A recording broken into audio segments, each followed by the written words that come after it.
Welcome to HFY Galactic Stories, original science fiction tales, where humans face impossible odds, and the galaxy pays the price for its ignorance.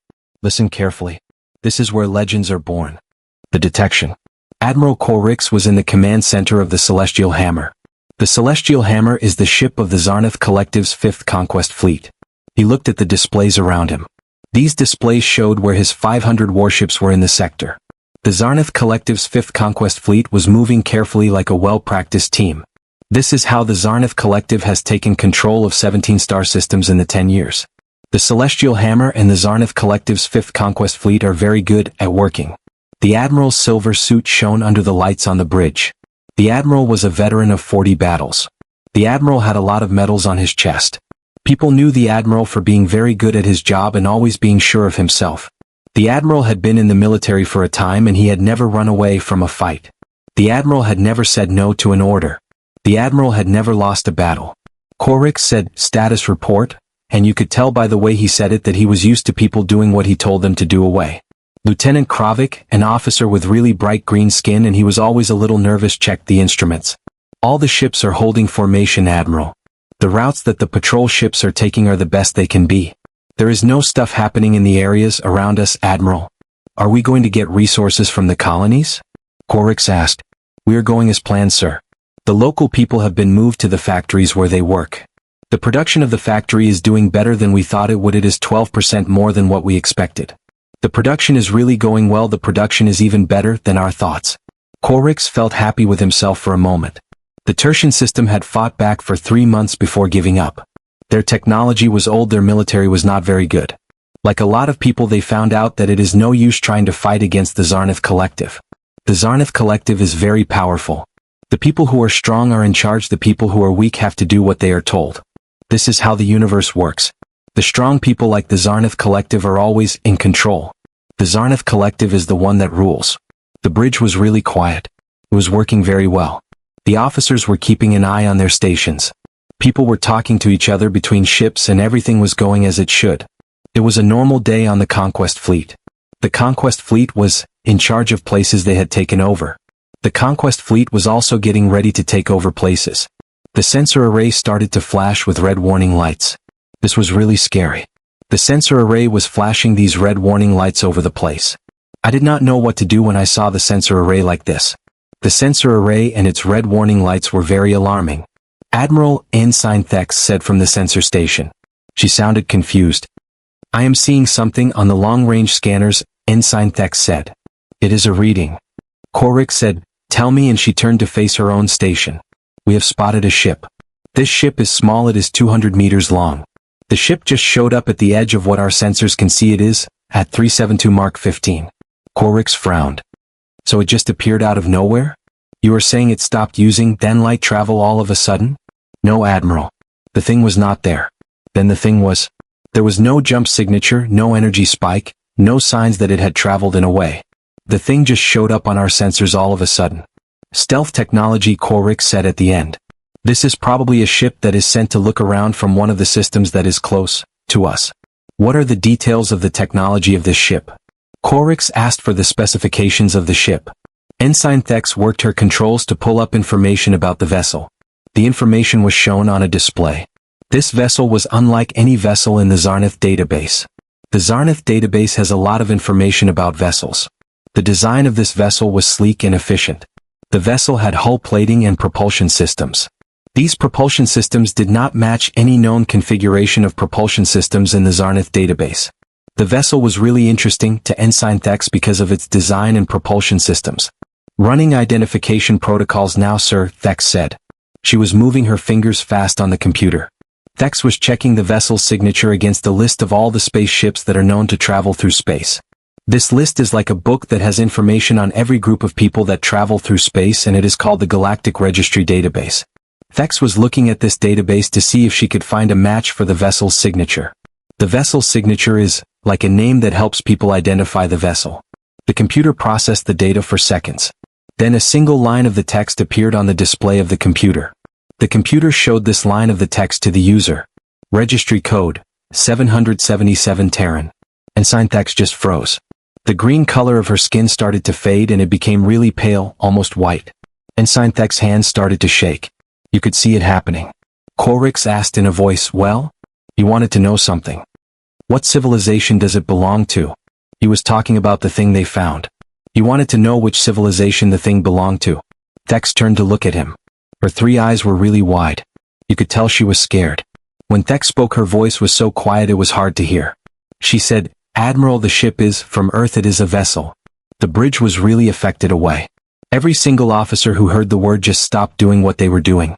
Lieutenant Kravik let go of the data pad he was holding onto. It made a lot of noise when it hit the metal floor. Nobody bothered to pick it up. The communications officer got up from her chair fast that she lost her balance and stumbled backward. The tactical officer, a guy who had been in battles on 20 worlds and had scars to show for it, even took a step back from his console without realizing it.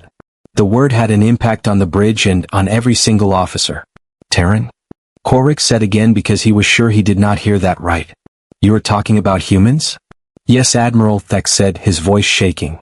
The signature is a match for registry code 777, which means it is definitely a ship, a human ship that we have detected. For a moment Korix could not make sense of what it was being told. Humans were not supposed to be near this sector. The place where humans lived was far away, hundreds of light years away, in a part of space that every smart species knew to stay away from. The Zarnath Collective did not share any borders with space. The Zarnath Collective had no contact with the human civilization, and the Zarnath Collective had no desire at all to change the way things were with the human civilization. It has to be a mistake, Korix said. At the same time he knew that was not true. The list of spaceships is kept perfect by the Council of Worlds. When Korix saw registry code 777 he knew what it meant. The Galactic registry is very accurate. Registry code 777 means one thing only. Korix knew what that thing was. Registry code 777 was something he did not want to see. I have checked this information 3 times, Admiral, Thex said. I'm sure there is no mistake. The energy that the vessel is giving off, the material that the hull is made of, and the quantum identification markers all show that the vessel comes from Earth, which is also called Terran origin, the origin of the vessel. Korix said, one ship. He tried to sound confident. The ship is a scout vessel. It is probably lost and it got separated from its fleet. The scout vessel did. Korix thought about the scout vessel. He said it is just one ship. Nobody on the bridge looked convinced. Lieutenant Kravik had become totally silent. He was usually talking all the time because he was nervous. Now he was quiet because he was terrified. The tactical officer was looking at the weapons display. It was like he was seeing it for the time. He was just realizing that the Lieutenant Kravik and the tactical officer and the whole crew had a problem with the weapons display because it was not good enough. The tactical officer and Lieutenant Kravik were on the bridge. They were worried about the weapons display. Start sending out notices to all the ships in our fleet, Korix said. Every single ship needs to know about this contact. We have to make sure all the ships in the fleet are aware of the contact. The Admiral was about to get some advice from Lieutenant Kravik. Lieutenant Kravik started to say something. He said, Admiral, perhaps we should consider, but Korix did not let Lieutenant Kravik finish. Korix stopped him with a movement of his hand. Execute the order. Thex pressed the controls. The automated system sent out the contact information to every ship in the fleet. It also sent out the registry code identification.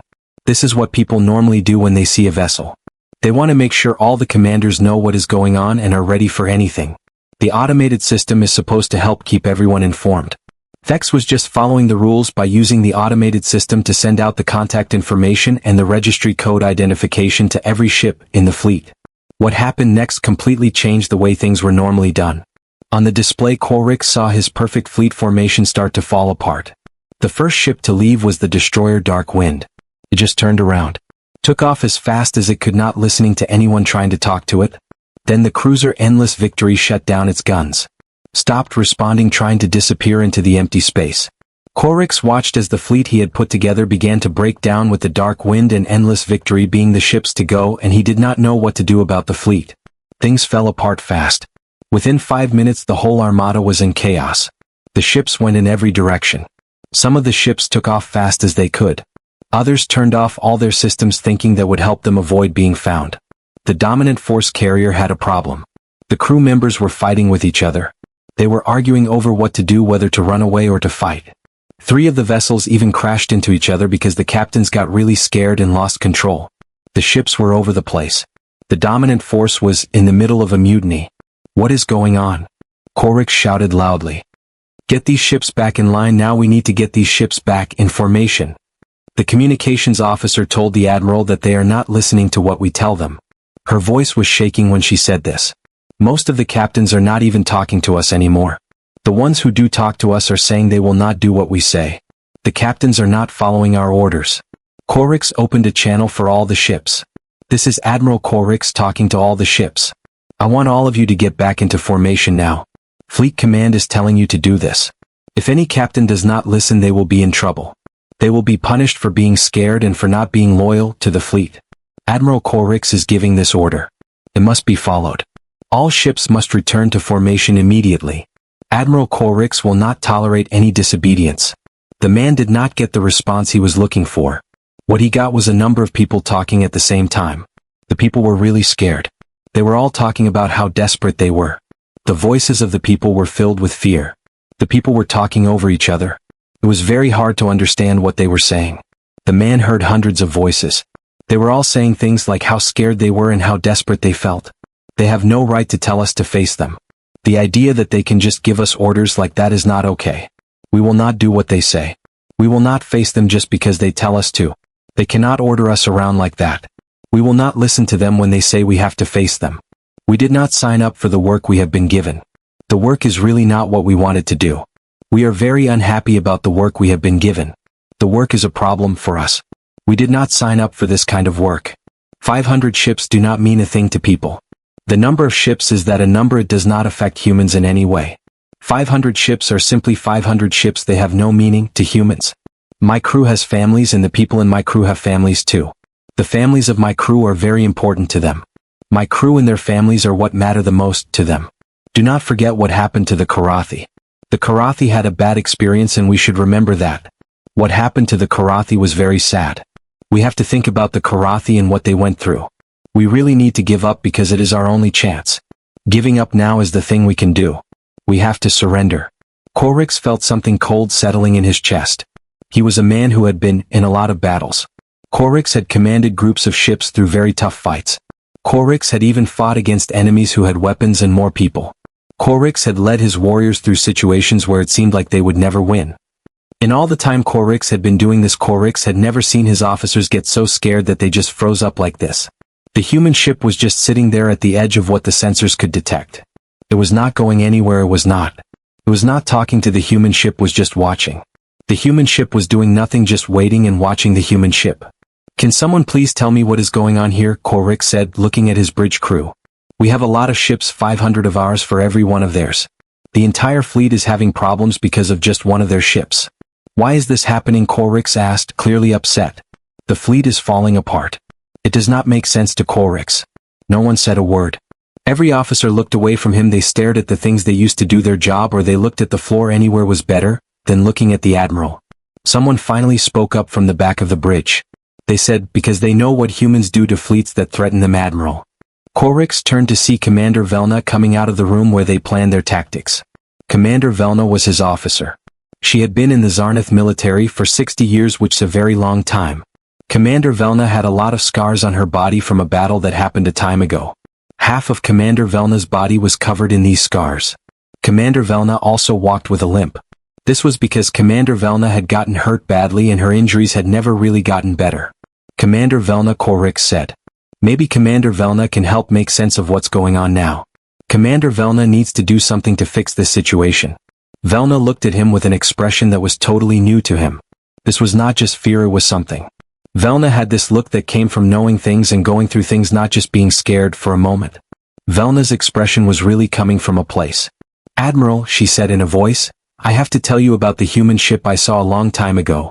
This will help you see why your fleet is so scared. What happened to me was a long time ago, 70 years ago, and it still gives me bad dreams that wake me up screaming from the nightmares about the human ship. The bridge was totally quiet. Everyone looked at Commander Velna as she walked towards them, her limp reminding them of the things that had happened to her.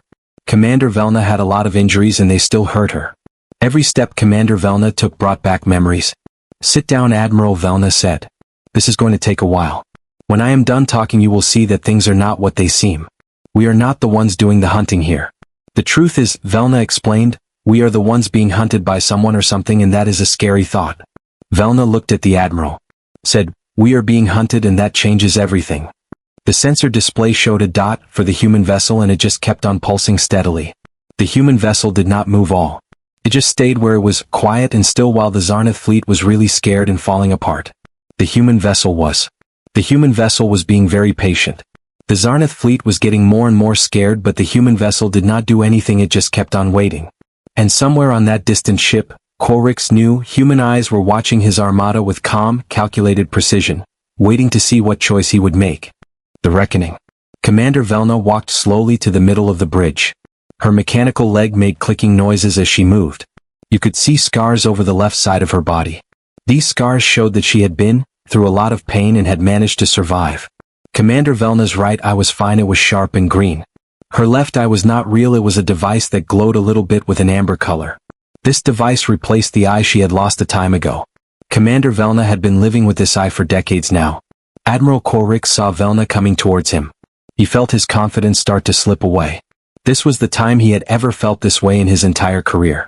Admiral Korrix had known Velna for a time 20 whole years. Velna was a deal in the 5th Fleet, she was the best warrior they had. The people in the Zarnath military looked up to her, she was like a hero. Velna had been in a lot of battles more than anyone else. She was not afraid of anything.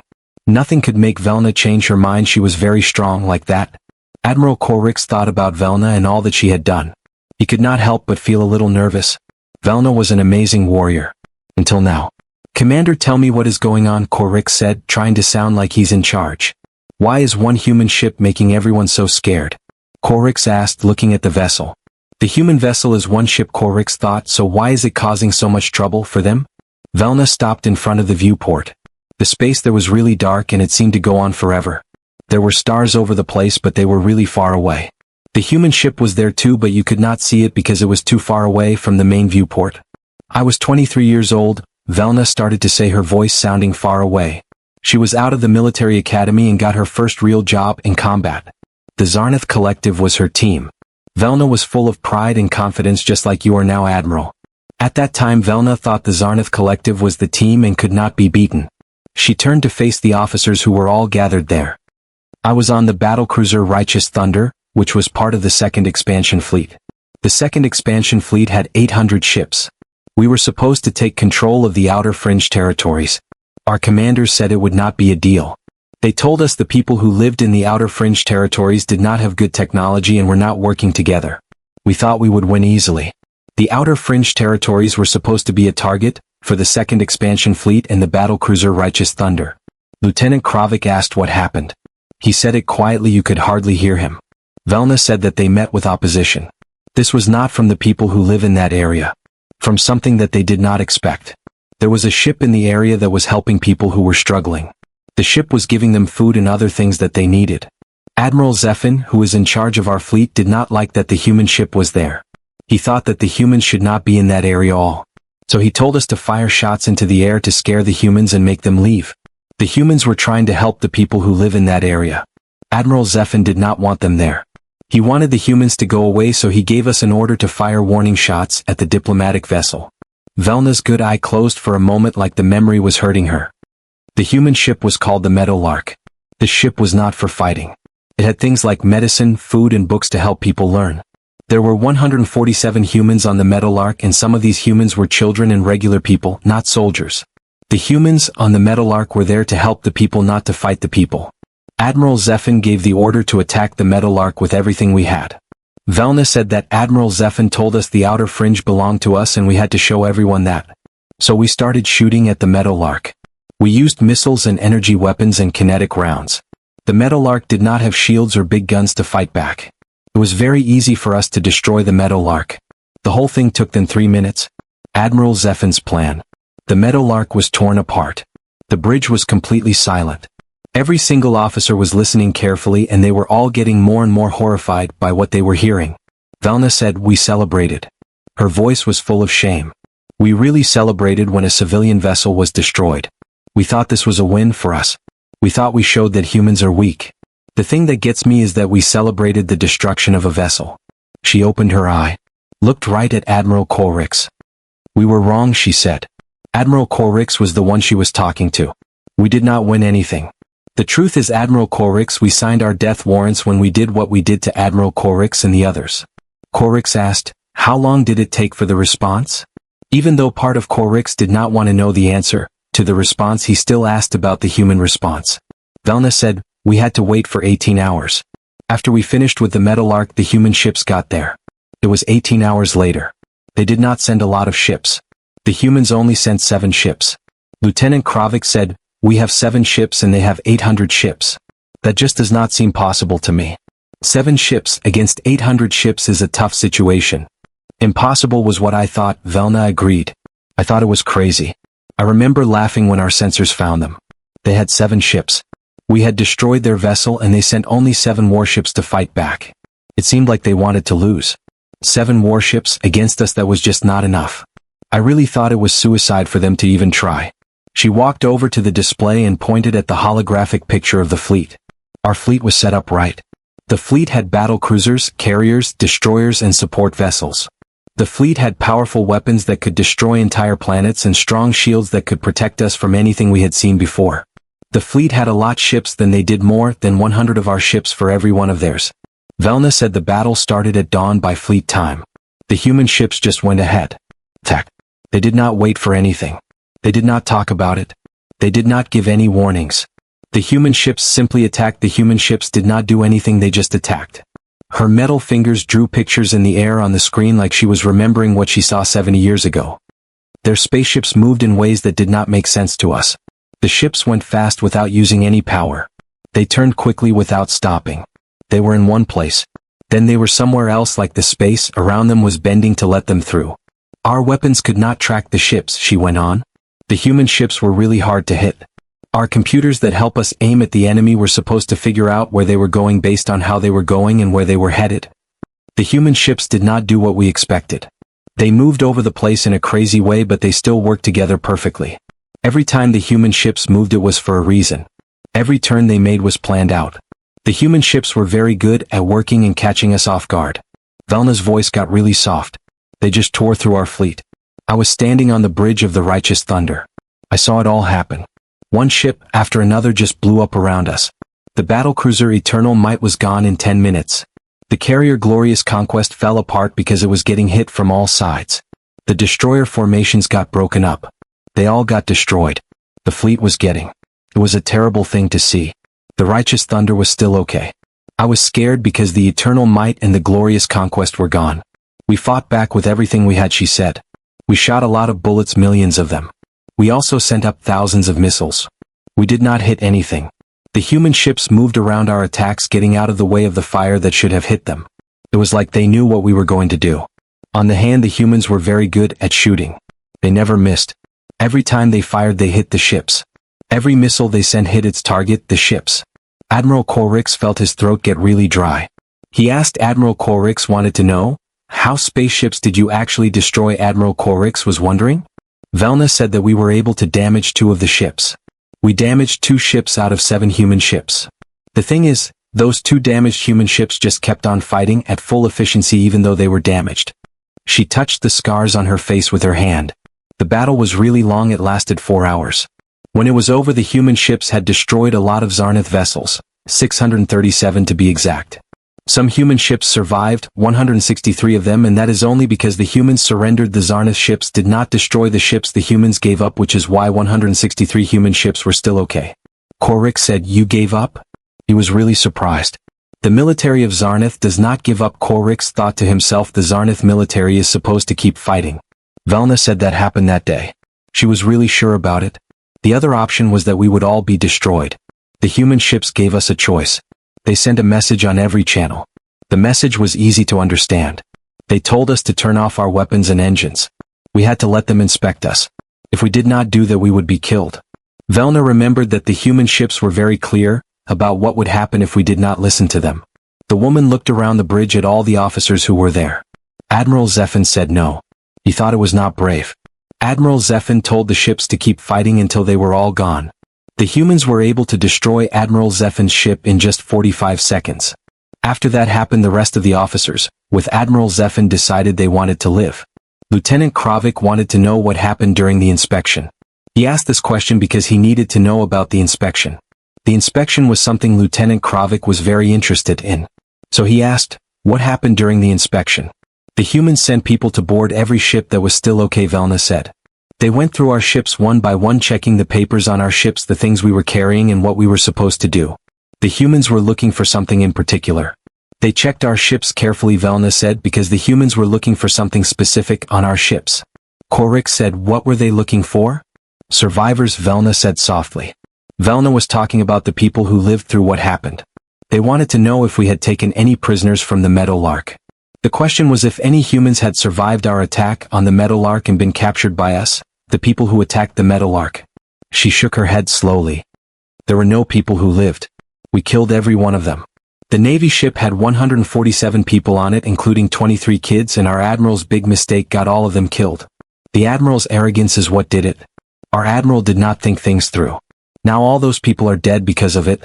The Admiral is responsible for the death of 147 people, including 23 children. That is a terrible thing.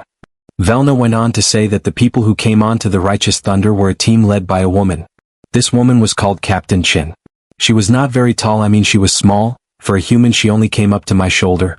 The way she moved around was very sure of herself. She had 12 soldiers with her. They were all wearing special suits with power to help them move. Velna said that Captain Chin looked over our battle plans. She watched the video of our fight against the Meadowlark. Captain Chin saw how we celebrated after that. Then Captain Chin looked at our leader, a fighter named Korvax. Korvax was really proud of what we did during the fight against the Meadowlark. Velna's voice became really soft. Captain Chin walked up to Commander Korvax. Commander Korvax was a guy and Captain Chin was half his size. He was a lot heavier than Captain Chin, at least 100 kilograms more. Commander Korvax had 4 arms. Captain Chin only had 2. Captain Chin broke Commander Korvax like a stick that is really dry and easy to break. Velna said that she has never forgotten the sound. It is the sound of his exoskeleton cracking. The exoskeleton shattering is a sound that she will never forget. Captain Chin moved fast. She was so fast that none of the people around her could do anything. Captain Chin disarmed him. Then she disabled him. After that, Captain Chin left him broken on the deck. All of this happened in then 5 seconds. The whole thing was over quickly. Captain Chin was able to do all of this to him in a few seconds. Then Velna went on. She looked at the rest of us, Velna said. She spoke Zarnath well. Her translator worked perfectly. She told us, you killed 147 people who did nothing. You destroyed a ship that was trying to help people. You were happy about killing people. Now you will see what happens to people who hurt humans like the humans on that ship. Commander Velna touched her face again. Her fingers went over the injuries. Commander Velna said that she gave them a choice. They could be executed away for what they did during the war. They could take their punishment and live. If they lived, they would have to take a message to the people of Commander Velna. Commander Velna had to think about what she wanted to do. Korix wanted to know what had happened to Velna. What was the punishment? Korix asked Velna, even though the scars on Velna's body already told the story of what Velna had been through. The scars on Velna were very bad. Korix could see that Velna had suffered a lot. Velna said it in a way. They marked the officers and the crew members who were part of the attack on the Meadowlark. The officers and the crew members who were part of the attack on the Meadowlark got marked. They used a kind of weapon that used energy and they controlled it very carefully. This weapon burned away some of the skin of the officers and the crew members who were part of the attack on the Meadowlark. It left scars that will be there forever on the officers and the crew members who were part of the attack on the Meadowlark. These scars are like signs that show the officers and the crew members who were part of the attack on the Meadowlark did something bad to people who were not fighting. The officers and the crew members who were part of the attack on the Meadowlark will always be known as the people who hurt civilians. She pointed to the scars that covered half of her body. These scars tell a story about the force she was part of. The military force she was part of killed people who did not deserve to die. The scars on her body show that she learned a lesson from what the military force she was part of did. The scars on her body also show that she was allowed to live so that she could tell people about what happened to her and the military force she was part of. The scars are a reminder of what the force she was part of did. She wants to warn others about the military force she was part of. Captain Chin told me something before she left, Velna said. She looked me in the eye and said, "We let you live because someone needs to get it. Humanity is not looking for a fight. We do not want to take over planets. We will leave species alone if they leave humanity alone. If you hurt our people, if you attack our civilians, if you threaten our children, humanity will find you. Humanity will search for you all over the galaxy. We will make you regret every choice that led you to that moment. You will think about the choices you made and wish you had done things differently. The choices you made will come back to haunt you. You will regret every one of them, every choice that led you to that moment. The bridge was totally quiet. Nobody was moving. Nobody was saying a word. The only sounds you could hear were the humming of the ship's systems and the faraway clicking of Commander Velna's mechanical leg. The fleet is really scared, Velna said, turning to Admiral Korix. This is because every single person in the Zarnith military knows this story. They teach it in every school for soldiers. The soldiers talk about it in their living quarters. The story of what happens when the Zarnith military tries to move into territory is a bad dream that bothers every commander in the Zarnith military. The Zarnith military is afraid of this story. The story is a nightmare for every commander who thinks about the Zarnith military expanding into territory. She pointed at the sensor display where the human ship was still waiting. The human ship was still there, just sitting and waiting. That human ship is not a boat, Admiral. It is a question for the ship. The question the human ship is asking is simple. Are you smart enough to avoid the mistakes that the human ship made? Will you do the same things that the human ship did and make the same mistakes that the human ship made? Admiral Korix looked at the display. What he saw was terrible. The Admiral Korix fleet that was once perfect was now, over space, broken and scared. The officers of Admiral Korix looked at him with eyes that were full of worry. They were waiting for him to tell them what to do. Admiral Korix did not know what orders to give them. The man looked at the commander. Said, "What do you think we should do, Commander?" In a soft voice. Velna said, "We should contact the visitors away. We need to be open with them and talk to them. We have to find out why the visitors are here. We should pray to every god we know that we have not already done something to make the visitors angry with us." Korix took a breath and then he nodded to his communications officer. He said, "Open a channel to the vessel. Use all frequencies. We need to use the priority protocol for the human vessel." The communications officer worked the controls with hands that were shaking badly. "The channel is now, Admiral." For a long time there was just noise. Then a voice came on. It was easy to hear and really calm. It sounded like a person talking. "This is Captain Rodriguez of the Terran vessel Peacekeeper. I want to talk to you about what your fleet's doing. Your fleet is doing some things in this sector. The Terran vessel Peacekeeper has seen that your forces have gone into the system and they are treating the people very badly. The people of the system are being held against their will. This is very wrong. The Terran vessel Peacekeeper thinks that you have done some bad things to the people of the Tertian system. You have hurt a lot of people. That is not okay. The people of the system are under the protection of Earth and you should not be hurting them." The voice stopped talking for a moment so the words could really sink in. "You have two choices, Admiral. Option 1 is that you pull out all your people from space right now. You let all the prisoners go free. You pay for the damage that was done. You let someone keep an eye on you to make sure you do what you say. If you pick this choice, the Admiral will live. You will get to live if you choose this option, Admiral." There is another pause. "Option 2 is that you say no. You fight back. You do not give in. If you choose this option, what happened to the second expansion fleet will seem bad, but not as bad as what will happen to you. What will happen to you will be much worse. You have 30 minutes to make a decision about the second expansion fleet and option 2. The second expansion fleet is an example of what can happen if you choose option 2. You should think carefully about the second expansion fleet. Option 2 before you make a decision." The transmission ended. Now the bridge was silent. There was no sound at all. The silence was really filling the bridge. The transmission had. It was quiet on the bridge. Admiral Korix looked at the Zarnith Collective Fleet on the display. The Zarnith Collective Fleet had 500 warships. These warships were the pride of the Zarnith Collective. The Zarnith Collective Fleet was going up against one vessel. The numbers said Admiral Korix should win. The Zarnith Collective Fleet should beat the vessel. The numbers said the Zarnith Collective Fleet would definitely be victorious against the vessel. The second expansion fleet was still lost. Mathematics did not help the second expansion fleet. It did not keep 800 ships from only 7 enemy ships. When the enemy does not follow the rules of war, mathematics is not very useful. The second expansion fleet and mathematics were no match for an enemy that changed the rules of war. He looked at Commander Velna. He saw the scars on Commander Velna. Commander Velna had parts too. Her eyes were special. Commander Velna's eyes had seen some bad things that people had done. Korix said this slowly. "If the people with him give up, the collective will think he is a coward. The collective will take away his rank. The collective may even kill him because he failed the collective." Velna said, "If you fight, you will die here. Your whole fleet will die too. The collective will also lose 500 ships. They will not learn anything from what happens. Korix closed his 3 eyes. He thought about Korix's career. He thought about the reputation of Korix.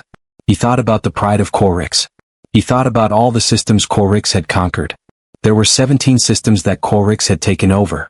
Korix had won victories. Korix had earned a lot of glory. He thought about the 147 humans. That is a lot of people who lost their lives. A civilian ship was destroyed, which is really sad. The human warships fought back. They were very strong. They destroyed 7 of their ships, but they also killed 637 military vessels. The human warships were able to do a lot of damage in response to what happened to them. He thought about all the warships and the damage they did. The man opened his eyes, looked at his communications officer. He said, "Send a message to the Peacekeeper. Tell the Peacekeeper that we accept the Peacekeeper terms. We will pull out completely from space. We will let all the prisoners go away. We will do everything the Peacekeeper demands." The officer started sending messages. Some officers around the bridge looked happy that it was finally happening. Others looked like they were sorry for what they had done. Lieutenant Kravik just sat down hard in his chair like his legs were too tired to hold him up. The commander, Velna, told the admiral that the admiral made a decision. Commander Velna said this in a voice. "Did I?" Korix asked. "I just gave up 500 ships without firing a shot." Korix thought about the ships. Said, "I did not even try to fight for the ships." Korix was talking about the ships. He said, "I just surrendered the ships." Velna said, "You saved 500 ships. You also saved 30,000 lives. That is not being a coward, Admiral. That is being smart. You made a decision, Admiral. Saving 500 ships and 30,000 lives is a deal." The human ship started moving on the sensor display. The human ship moved towards the Zarnath fleet slowly. The human ship was not doing anything. When the human ship got closer, the sensors showed things about the human ship. The human ship was smaller than any Zarnath warship. The human ship was sleek. It worked very well. Korix saw the parts of the human ship that could shoot weapons, the parts that could make shields, and the parts that could make the human ship move. These parts of the ship were much better than anything the Zarnath civilization had. The Peacekeeper moved to the middle of the fleet that was over the place. The Peacekeeper was like a shepherd who's in charge of a lot of wolves. The Peacekeeper is a ship that made all the other ships back down because they knew what the Peacekeeper could do. The communications officer said that Captain Rodriguez is trying to reach us. Captain Rodriguez is calling us more, the communications officer told us. Korix said, "Put it on the screen." A human face showed up on the display. Captain Rodriguez was a woman. She had hair that was pulled back really tight. Her skin was brown. Her eyes seemed to notice everything that was going on. Captain Rodriguez looked pretty young. The way she looked at things made her seem like she had been around for a while and knew what she was doing. Captain Rodriguez had a lot of experience. You could tell that by looking at her. "Admiral Korix, she." Her translator changed her words into perfect Zarnath. "You made a choice today, Admiral Korix. The Tertian people will really be thankful to Admiral Korix for freeing them. We will write down that Admiral Korix worked with us in our records on Earth." Captain Korix said, "I want to know why you only sent one ship to fight my fleet of ships. The Korix fleet is a deal, and I am surprised that you did not send more ships to fight us. I do not understand why you would send one ship to confront the whole Korix fleet." Captain Rodriguez smiled a little. This was not a smile. "We only needed one ship, Admiral. The way your fleet reacted when we showed up told us everything. You already knew what would happen if you fought us. The Peacekeeper is here to make sure you make the choice and do what you are supposed to do. The Peacekeeper is here to check that you are doing what you should be doing and that you are following the rules." She leaned forward a bit. "I want to make one thing clear, Admiral. Earth does not want to fight the Zarnath Collective. We do not want to take the Zarnath Collective's territory. We do not want the Zarnath Collective's resources. The Earth would really rather not deal with the Zarnath Collective all. We just want to be left alone by the Zarnath Collective." "But," she went on, her voice getting tougher, "we do not want slavery.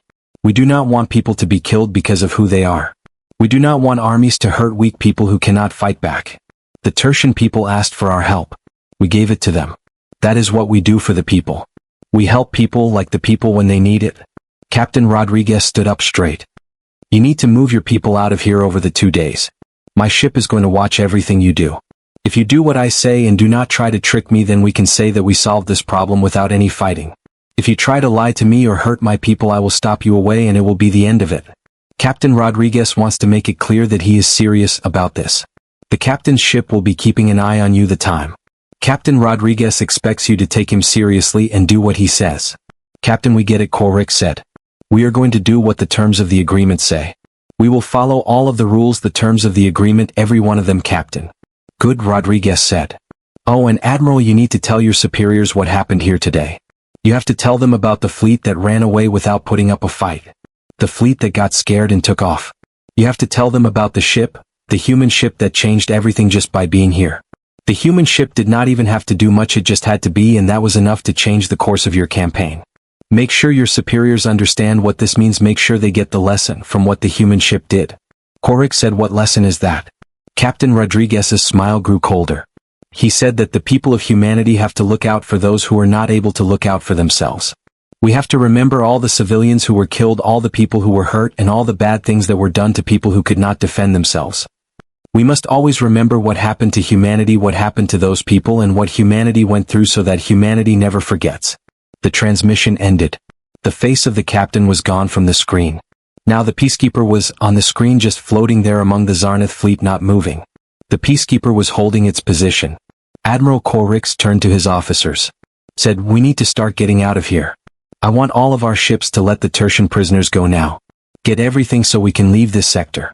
Make sure we have all the reports we need to show that we are doing what we are supposed to do. All ships must release the prisoners immediately. We have to be ready to go. Corrix looked at Commander Velna again as the orders were given, and his fleet started to come slowly. He took a look at Commander Velna. The fleet was. Things were starting to get back in order. Corrix looked at Commander Velna more. He asked this question in a voice. Will the Zarnath Collective ever have the power to stand up to humanity? Will the Zarnath Collective be able to match humanity one day? Velna shook her head slowly. I have spent 70 years asking that question, Admiral. I have come to think that the answer is not important. What really matters is not if the power of the side can be matched by us. The real question is whether the people, like the people I am talking to, are wise enough to never need to use that kind of power. The question is whether we, the people, are wise enough to never need to match their power, the power of the side, and that is what I think about the power and the question of matching the power of the other side. She turned around. Walked slowly towards the exit, her mechanical leg making a clicking sound with every step she took. I think you should write a detailed report for the people in charge at High Command. You need to make sure they understand what happened here. If the collective ever decides to see how strong humanity really is, what we saw today will look like they were being kind to us. The collective will show no mercy if they ever decide to test humanity's resolve, and what we witnessed today will seem like nothing compared to that. The collective is not someone to be taken lightly, and what we saw today was a small taste of what the collective is capable of, so you need to make sure the people at High Command understand that. You have to write a detailed report about what the collective did so the people at High Command know what to expect if the collective decides to test humanity's resolve again. As Commander Velna walked out of the bridge, Admiral Corrix took a seat in his command chair. The officers around him were busy trying to organize the withdrawal of the Peacekeeper forces. The Peacekeeper was still showing up on the sensor display, just waiting there. It was the human ship in the area, and it had managed to stop an entire armada without even firing its guns. The Peacekeeper had done all this without firing a shot, which was really something. Admiral Corrix looked at the Peacekeeper on the sensor display, thinking about what it had done. Admiral Corrix had been doing this job for 40 years. Now he finally understood something. Admiral Corrix realized that some species do not survive because they are strong or have the technology. They survive because they are wise. Some species do not survive by being in charge of everything. Admiral Corrix understood that they survive by knowing when to stop and back away from a situation. The Zarnath 5th Conquest Fleet started to leave space. On the vessel, people were talking to each other in voices. They were sharing what had happened. The Zarnath 5th Conquest Fleet officers were telling the story to each other. This story of the Zarnath 5th Conquest Fleet would soon be known by the military. The story of the Zarnath 5th Conquest Fleet would also spread throughout the collective. Eventually the entire civilization would hear the story of the Zarnath 5th Conquest Fleet. Admiral Corrix thought that Captain Rodriguez probably wanted to teach people something. This was not a fight to show that humans are better than others. Captain Rodriguez wanted to show people that fighting is not the answer. Admiral Corrix thought that Captain Rodriguez wanted people to learn from this experience so they do not fight again. Captain Rodriguez did not want to hurt people, he wanted to educate people. The Celestial Hammer was moving away from space now. Admiral Corrix took one look at the human vessel. The Celestial Hammer was leaving. The human vessel stayed right where it was, watching the Celestial Hammer, waiting to see what the Celestial Hammer would do, making sure the Celestial Hammer did what it was supposed to do. He was completely sure that people would always be looking out for others.